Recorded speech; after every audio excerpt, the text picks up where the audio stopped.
Well, obviously, it's an exciting time. First game, 32nd year for me in doing this. But first year here at LSU.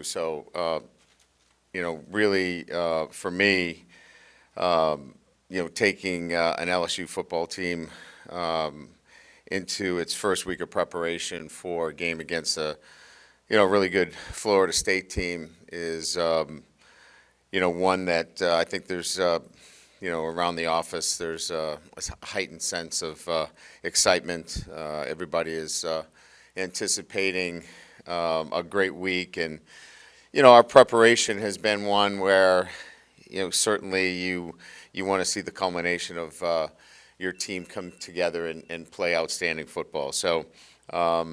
This week will be certainly with a Sunday game will be a little bit different in terms of the days, but it'll be the same in terms of our process. Today is really kind of a day off for our guys. We treat this kind of like a Sunday. Tomorrow will be our mental Monday day, where it's a lot of game planning, scouting reports, things of that nature. We'll team meet. We'll go over essentially how we should be thinking this week about our opponent, the awareness that we need to have about how we play the game. There's a lot of things going on the road for the first time, even though it is in New Orleans. We are, taking our team away from campus, how we handle ourselves in the dome, how not to be distracted in the first game, the importance of all of the traits that we talk about in an opener. Florida State's already had an opener, so they've already gone through that kind of routine. So we'll spend a lot of time talking about that tomorrow, and then we get into, our first day, which is, Wednesday, but it's an attitude Tuesday for us, coming with the right attitude, getting after it in a practice situation is probably our most physical day. When we talk about our first padded practice day, Tuesday, our Wednesday, or again, moving forward in the week itself, the Thursday, is about being gritty. You've got to really focus and refocus through that practice, because it is the longer of the practices. You want to make sure you get all of your preparation work in. Thursday, which would be Friday during the week, is about being perfect. Red zone situation, situational substitution, 3rd and long, 2-minute, all of those things take place on our Thursday, which again, we go into a helmet and shoulder pad situation. Practice is shorter. It's about an hour and 5 minutes, which leads us into our Friday, which is about focus. Focus Friday is a walkthrough situation for us. We'll do situational substitution again, but again, usually the first 20 plays of our scripted plays we're going through defensively, making sure that we've got all the right personnel, moving from nickel maybe to goal line, making sure that all of those things are done right on Friday, which is obviously Saturday. And then, we get into Sunday, and I like to work our team out on game day when it's a night game. So we'll go to the dome. We'll work the guys out. We'll move them around. We'll work up a sweat in the morning. And again, I don't like to keep the guys locked up in the hotel room all day when we have a night game. So again, we'll go to the dome, get the sense of the surroundings. So again, we're not distracted and seeing the insides of the dome for the first time. And again, getting them moving. So we break the day up a little bit. Get back, we'll have lunch, they'll have some time off, pregame meal, and then ready to kick it off. So that's kind of an insight into the week. And then it's from there, successful Saturday. And then we'll assess everything on Monday and get right back to work, because as we know, it's a short week. So playing a team that I'm quite familiar with, opened up against Florida State last year. Know Mike very well. Mike Norvell's done a really outstanding job in developing this football team. They're a disciplined group now. It wasn't the same group that we saw a couple years ago. Last year, they took us to overtime, the team that I coached last year, and it's a team that has some talented players. Defensively, physicality at the defensive line position, athletes at the second level and in the backfield. And then from an offensive standpoint, it starts at the quarterback position. And Jordan Travis, I think he's certainly, from my perspective, a great competitor, can make things happen. People use dual threat quarterback. He can throw the football, and he runs. He keeps plays alive for him. He didn't have to do a lot of that on Saturday, but he's led by a deep and talented receiving core. And then, what we saw on Saturday was rushing for 406 yards. So that certainly gets your attention. Any team that runs for 400 yards, regardless of who the competition. And Duquesne had, some nice wins last year. They beat a really good MAC team in Ohio last year. So this is a team that, has a good program. So it'll be a great opener for us, and one that we're excited about. So with that, I'll open it up to questions. Hey, Brian. Good morning. Good afternoon. Yeah. Since you were here in this room December 1st, meeting with us for the first time to now, how much have you gotten done that you want to get done? How ready are you? Do you always want more time Sure. for an opener? Yeah, I think there's a couple of things that stand out. One, I think our guys fully understand and have been actively engaged in our process, and I know you hear that all the time, and you look at it as maybe coach speak, but our process has really begun to take hold with our players. It's not for them.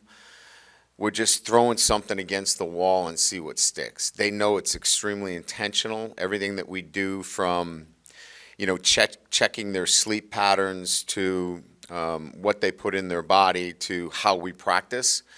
And so that kind of total preparation, they understand that now. And so I feel really good about the fact that our team has understood and has really bought into the process of preparing themselves for this opener.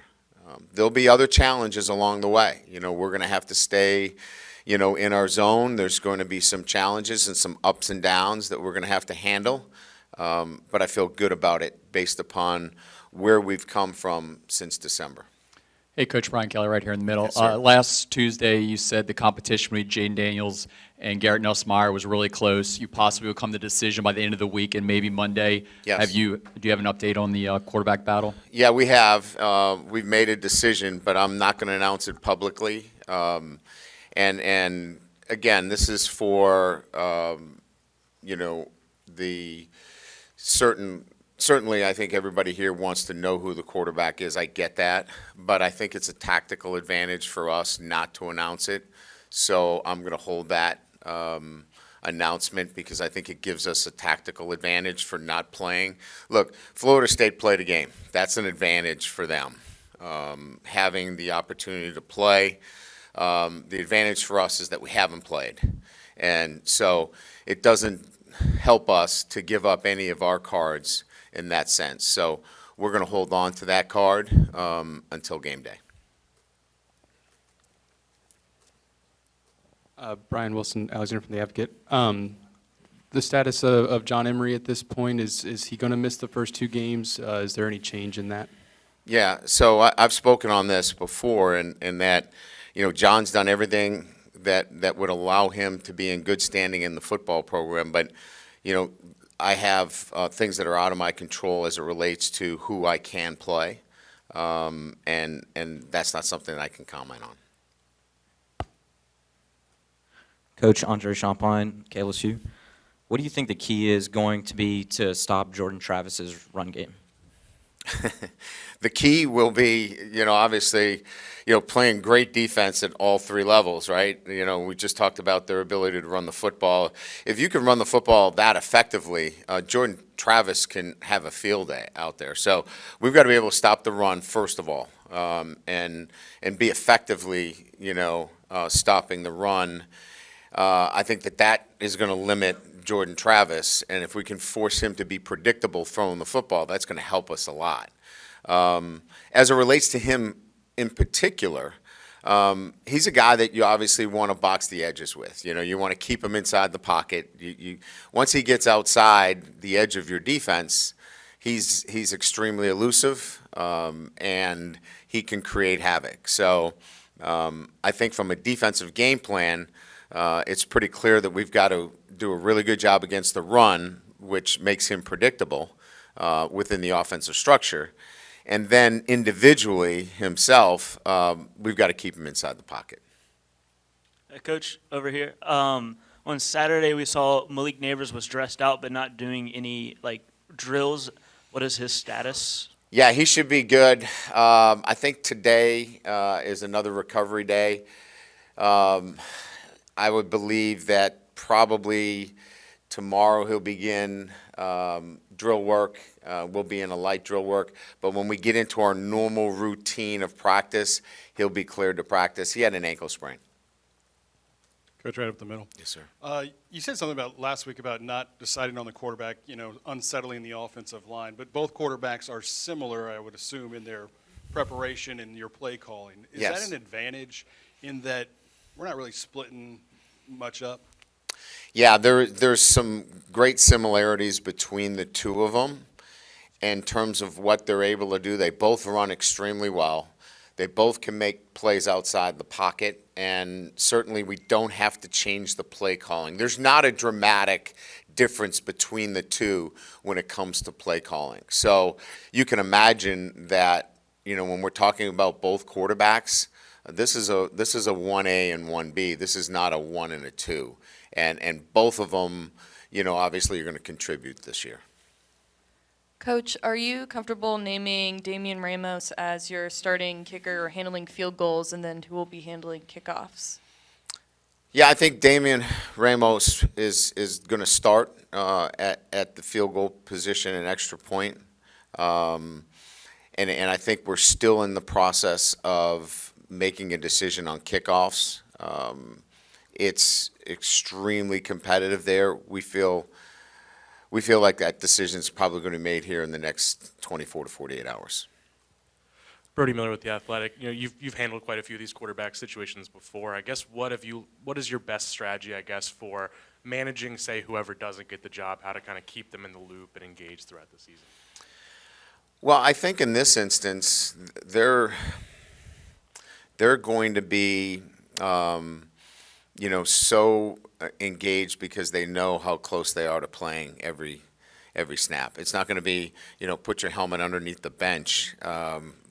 You need your helmet on because I think that they'll be that engaged in the game itself. So this is a little bit different where, there might have been a clear difference in terms of how, and I think answering the question earlier is that we're going to be natural in the ability to kind of flip to the next play with the next quarterback. This isn't that you have to turn over your play sheet and go to, Jaden Daniels play calls or, Nussmeier, game plan. It's one and the same. So I think that in itself keeps you so engaged in what's going on.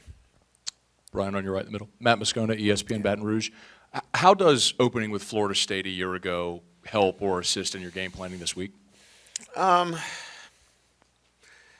There's a new offensive and defensive coordinator for me.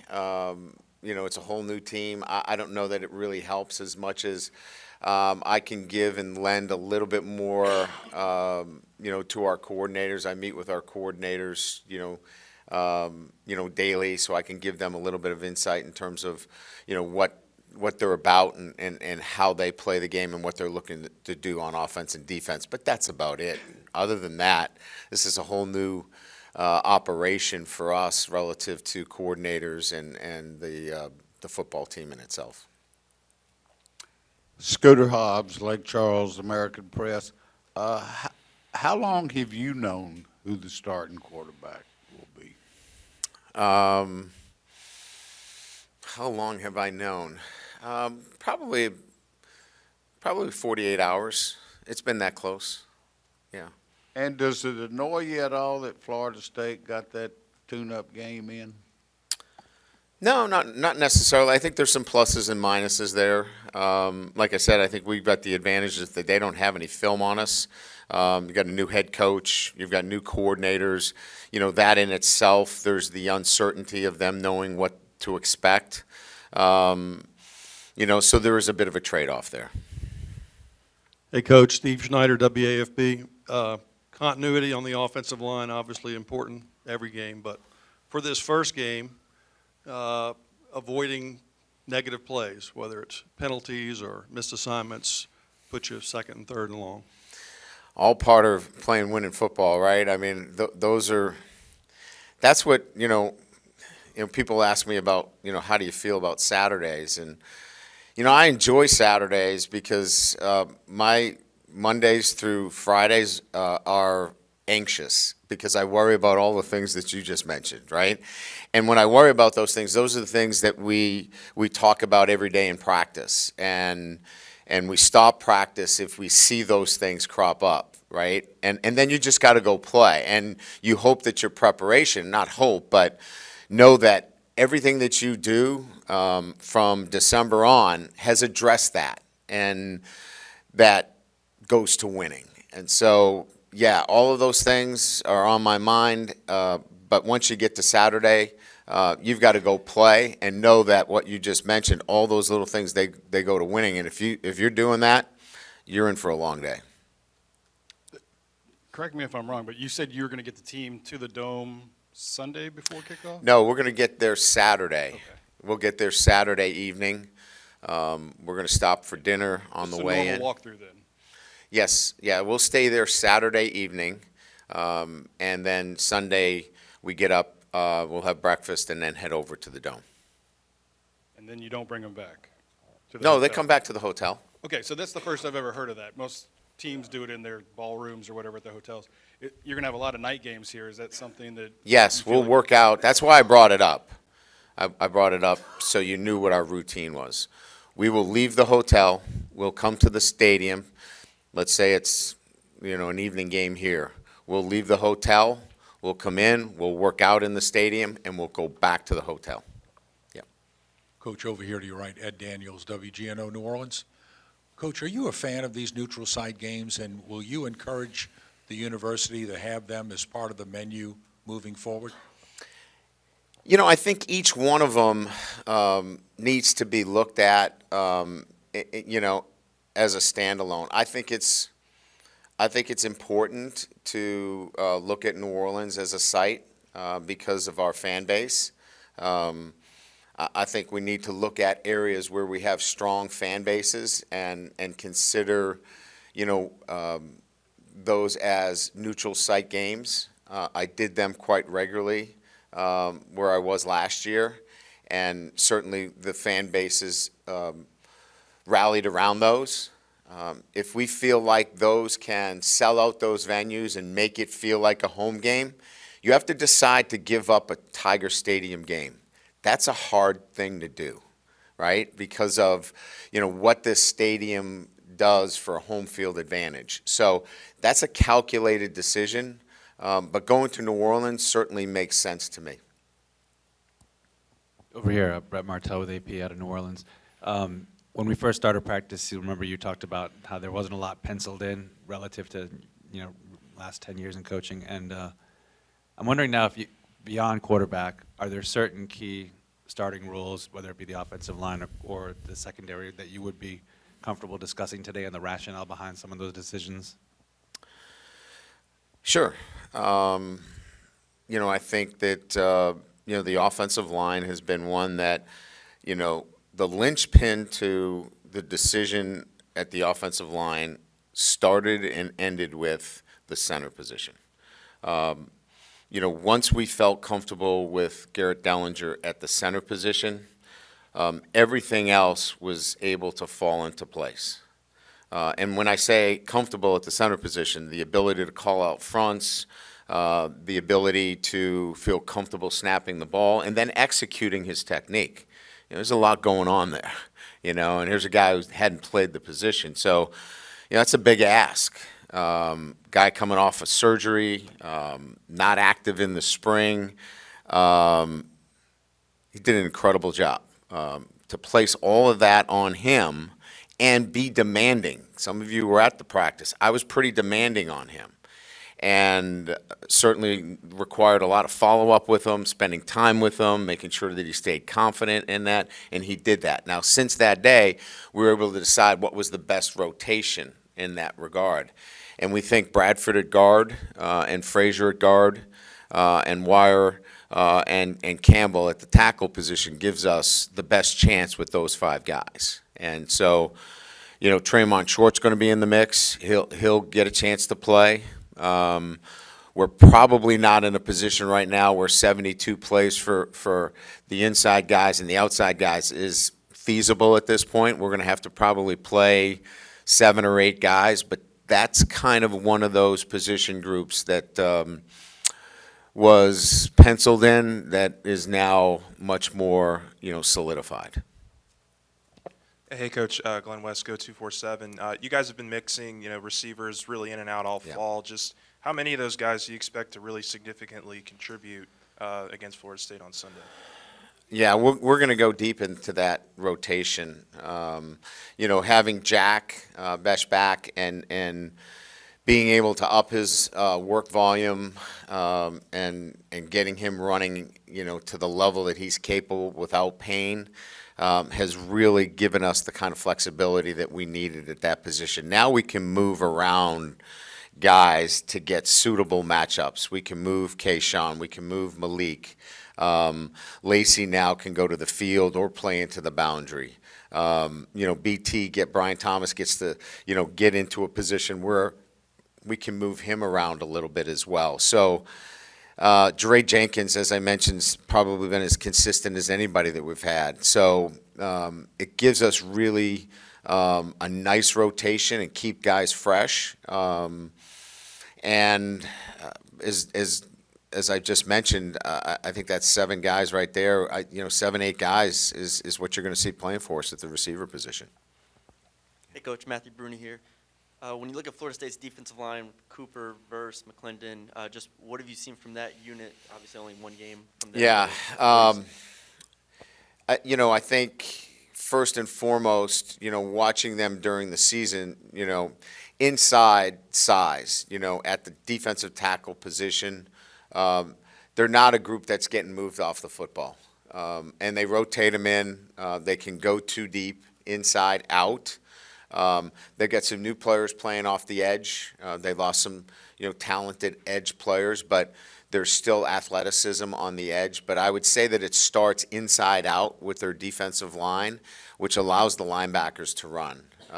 And again, what you can expect from this defense is lateral quickness, guys that can run to the football, and from a defensive standpoint, a team that's going to play some man coverage.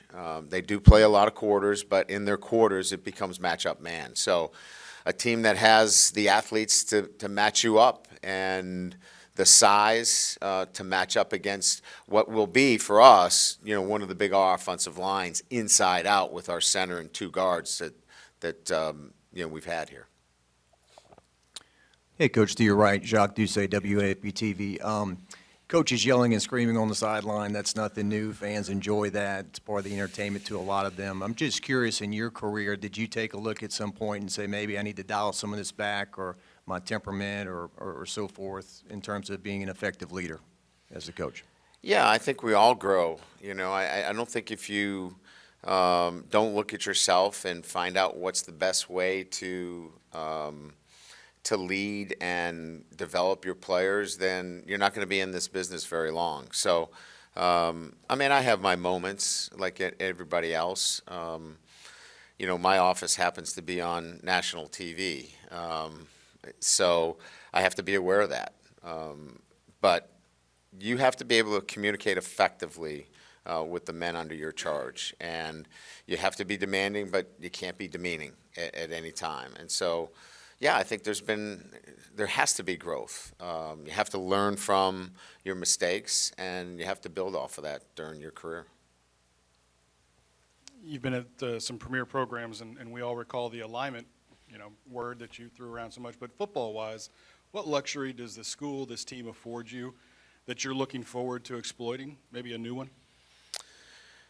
Well, I think the resources in terms of, having the personnel. I mean, I could tell you this, the three things that stand out to me are nutrition, strength and conditioning, and, our medical personnel, and how that affects and has affected our team and their development. Those three groups working together in unison and having the physical plant, and when I say the physical plant, the nutrition center, the weight room, and then the facilities necessary in nutrition, to bring all of those three groups together to service and serve our student athletes. This is about the student athlete and providing those things necessary for our student athletes to be the best they can be. So that's the exciting part for me. And what ends up happening is the players begin trusting so much more because they see that you care about them when it comes to, their nutrition. They see that you care about them when it comes to, injuries and their conditioning level. Ali Gay, for example, is a guy that did not make it through any training camp in his previous years here. He did not miss a practice. And that's not just luck. That's training, that's nutrition, that's an incredible medical staff. That's all three of those groups. We had 2 soft tissue injuries. And I'm here not to, trumpet the, LSU way as much as to answer the question on how those 3 groups in particular and having the resources necessary provide for the student athlete. Coach, on your right, if I could ask a quick follow-up to that one, is this as healthy a team as you've had coming out of camp, number one, and does the lack of experience at place kicker maybe alter strategy on Saturday? We got a week left. Coming up to this point, Corin Norman, obviously we lost him to an ACL, so I never want to exclude somebody when they've had an injury, and because it hits back on you later, Coach. What about me, right? But it is from an injury standpoint, this has been a great camp. I mean, it's got to be graded out from that perspective, and it has a lot to do with the way Coach Flint and Dr. Frakes and Bo have, developed this team, and then our players, and their commitment's been outstanding. So yes to that. You know what? When we make a decision on the kicker, we're all in. We're all in on we're not going to change the way we operate the game and protect anybody. We're going to look. I like to use analytics in the game. We'll have somebody with an analytic book just so everybody knows. So when we second guess the head coach later, you guys can, and that's your opportunity. And you're right to do that. But I use the book, and sometimes I use my gut. And answering the question is that you can't do that and then go away from it when you have a kicker out there and you're afraid of him. You got to let him kick. Coach, you've emphasized the importance of being multiple on defense. Florida State had 2 running backs on every play. 3 of them kind of carried the bulk of the ball. How much does that impact your defensive plan, or do you think that was largely because of the conditions and the rain?